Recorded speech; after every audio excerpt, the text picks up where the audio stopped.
రెండో నెంబర్ వెంటాడుతుంది అదృష్టానికి. మళ్ళా రెండో నెంబర్ పక్కన కేవలం ఒకటి పెట్టాలి. మళ్ళీ వేరే ప్రాధాన్యతలు 2, 3 ఏవి ప్రాధాన్యతలు పెట్టద్దు. అందరు కూర్చోండి. ఒకటే మల్లన్న రెండో నెంబర్ దాని పక్కన ఒకటి పెట్టాలి సైడ్ కి, అంతే.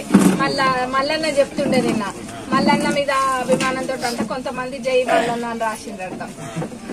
అట్లాంటివి చేయొద్దని చెప్పండి. ఎవరి గ్రామాలలో వాళ్ళు 50 మంది ఉంటే 50 మంది, 30 మంది ఉంటే 30 మంది గ్రాడ్యుయేట్స్ కానీ ప్రతి ఒక్కరిని టచ్ చేయండి. మనోళ్ళు ప్రతి గ్రామంలో మన క్యాడర్ ఉంటది కాబట్టి ఒక్కలే పోవడం ఇబ్బంది అయితే ఒక 10 మందిని అట్లా లాస్ట్కు ఉంటది. దీంట్లో ఒకటి పెట్టాలి, అంతే. ఒకటే పెట్టాలి.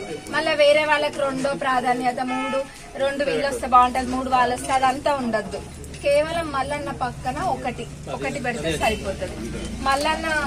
మల్లన్నకు ఓటేస్తే మల్లన్న మనందరి తరపున పోరాడతాడు, మంచి వాయిస్ ఇస్తాడు అన్నది కూడా చెప్పండి. ఇప్పటికే కాంగ్రెస్ ప్రభుత్వం అధికారంలోకి వచ్చినాక అందరికి ఉద్యోగులందరికీ కూడా 1వ తారీఖునే జీతం పడుతుంది. ఇదే కాదు, ఇంకా 30,000 ఉద్యోగాలు ఇచ్చిండ్రు. ఇంకా రాబోయే రోజులలో కూడా కాంగ్రెస్ పార్టీ ప్రైవేట్ స్కూల్స్ కైనా, టీచర్స్ కైనా, గ్రాడ్యుయేట్స్ కైనా అందరికి ఫేవరబుల్ గా, అందరికి అనుకూలంగానే చేస్తుంది. కొంచెం అందరిని మటుకు తప్పకుండా టచ్ చేయండి. ఇది ఇంకా ఈజీ కాబట్టి 30 మంది 40 మంది ఉంటారు కాబట్టి ఒక 4 పోయినామంటే ఊర్లో ఒక అర్ధ గంటలో